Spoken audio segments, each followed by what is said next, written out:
Hi guys, this is your girl Wakeji Kamore and welcome to Reflections by Wakeji Kamore.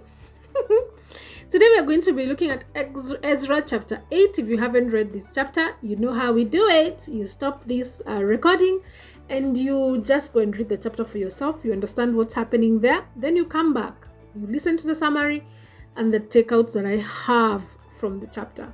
Karibuni sana. If you haven't subscribed, please subscribe. Please share this with someone else. Usijiweke neno tafadhali. Share it.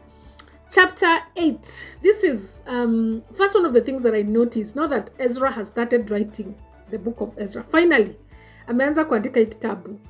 You can see that he's you can see he's a teacher and you can see his thought process. You can see how he writes. He's a very organized writer. And you will see, like he says, this is what I did. We did this. We arrived. We rested. After resting, we did this. Like he's very detailed. He says the dates. He says, the book starts with a whole list of people who came with him on this second return from exile, which is really, really interesting. And we see a total number of 1,496 men. They were all men. We are not told about the women and the children. We are only just told about the men that came back from this second return from exile, or rather from Babylon. Another thing that we see is that he looks at the numbers and checked at the people that he had, and he realized that he did not have any Levites among him. So this is in verse 15. It says, when I checked among the people and the priests, I found no Levites there. So I summoned Elizaiah, a couple of men there. Let me count for you how many there were. 1, 2, 3, 4, 5, 6, 7, 8, 9, 10, 11. Actually, there were 11. He summoned 11 guys and he ordered them to go to Iddo, the leader of Cassiphia.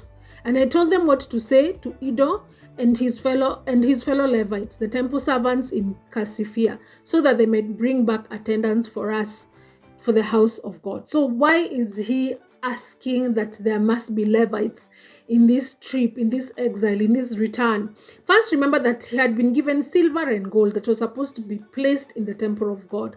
He'd been given articles and things that needed to be put in the temple of God. And because this is a guy who knew very well the law of Moses, alikuwa anajua tu vizuri sana, these things cannot be carried by other tribes. These things can only be carried by Levites. You remember during the Exodus, it wasn't Exodus, either it was either Leviticus or Numbers, when God had told Moses to communicate to the tribe of Israel, the whole tribe of Israel, and tell them, these are the roles of the Levites.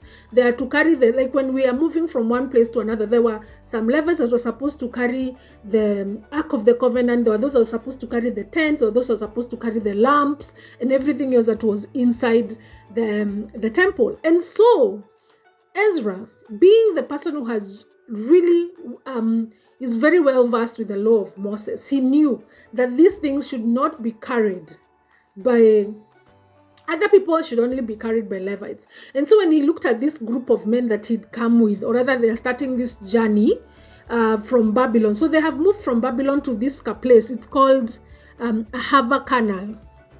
So they are this place of a Haval Canal and they're organizing their journey. He looked and realized we don't have any Levites with us, and so we cannot proceed without having any Levites with that. So he summoned these 11 men and told them, go to this guy in Cassiphia and tell him this and this. He didn't quite write for us what exactly they were supposed to go and say, but the thing is, they was supposed to be given Levites with them and to be given temple servants. And this actually happened, and he was given 38 Levites and he was given 220 temple servants. So that's the first thing he does.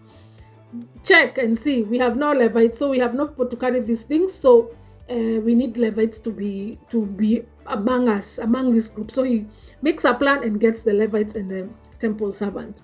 Another thing he does is that he proclaims a fast and prayers before they started the journey. This was to pray and to ask God for safe journey for them and their children with all their possessions. Oh, here they have mentioned their children. So there were 1,496 men. Then there were wives, there were women and children that were not counted. So yes, so he says that I was ashamed to ask the king for soldiers and horsemen to protect us from the enemies on the road, because we had told the king that the gracious hand of God is on everyone who looks to him, but his great anger is against all those who forsake him. So we fasted and petitioned our God about this, and he answered our prayer. So the first thing he checks, he says we have no Levites, and so he gets Levites, and then now they have done a fast and praying for salvation, for safe journey, and they have done that, and now they start to, they're still organizing. This is still organizing the trip. Bado hawajaanza kutembea, because man, they're going to be working for 5 months. So they're still organizing this trip. Then the next thing that he does is to give now priests, these priests that he's gotten, and these and advisors and officials. Actually, no, he gives it to the priests.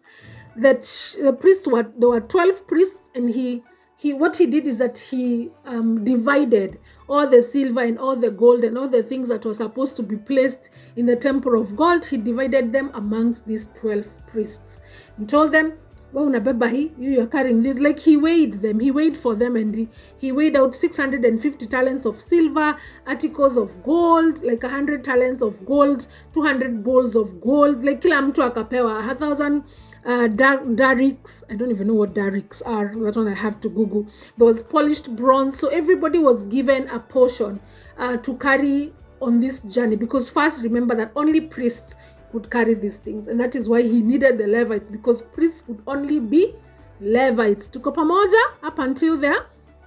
Priests could only come from the tribe of Levites. So this guy, one of the things that I realized is that he really is pursuing to obey the law of Moses. Like, he will do whatever it takes to make sure that he is obeying the law, no matter how small it looks. I'm just like, he could have just told the 140 something, 1,040 something men, 1,400 and something men to carry the silver and gold. But no, he was like, we have no Levites, that means we have no priests among us, and so let's get some Levites with us. And they are priests, they are consecrated, and these things are consecrated, and they have to be the only ones that can carry them.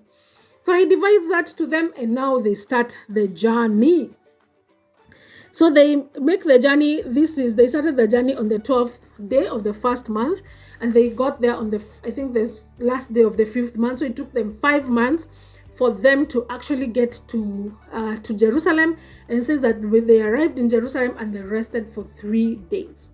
After the 3 days were done for resting, on the 4th day, they went into the house of God, the temple that had been rebuilt, and they weighed the silver and gold that had been given to priests and now handed it over to the priest that was serving in that house of God at that time. So they handed it over to Meremoth, and it was Meremoth. He was the son of Uriah, and he was a priest. And then, of course, there were other witnesses there. There was Eleazar, son of Phinehas. And so all these things that the priest had carried, everything was accounted for. Everything was accounted for by number, by weight, and the entire weight was recorded at that time. You see how systematic this guy is. Like, tukapanga, tukafanya, tukaomba, tukagawana, tukatembea, tukafika, tukapumzika. After kupumzika, tukaenda kwa temple, tukaweka kila kitu yenye ilikuwa supposed kuwa kwa temple, this is such an organized person. Even you can see the thought process is really, really organized. And then he talks about how the exiles who had now returned from captivity, they sacrificed the burnt offerings to the God of Israel. And of course, they just celebrated and thanked him for the fact that he'd given them journey masses. He delivered the king's orders to the royal satraps, to the governor of Trans-Euphrates. Remember that the king had written to say that everything that they needed to come from the treasuries of the governors. Yes. And they were to give assistance to the people and to the temple of God. And that is basically where the chapter ends. One of the things that I find very, very interesting is that these people Ezra is a very organized teacher, and he's really, really pursuing to obey the word of God. He went out of his way to look for Levites, to just make sure that they are the ones that are going to carry these consecrated things that were supposed to be put in the temple of God. So my question is, or our reflective question is, how far are we willing to go so that we can obey the law of God? Are we constantly pursuing to do what is right? Are we constantly pursuing to do what is right, even if it means going out of our way, even if it means sitting somewhere and waiting for longer than you should have to wait because you want to obey the word of God? How far do we, or are we willing to go to obey the laws of God? We see Ezra going, like making really, really big strides just so that he can pursue and he can do what is right by the law of Moses, that which he had taken time to study, and that is us seeing him obeying the word of God, even if it meant waiting for longer, even if it meant going to another place to ask for Levites. He really wanted to obey the word of God, and he did everything in his power to obey the word of God. And that is what we should be pursuing to do as well. Thank you so much for listening, and see you tomorrow.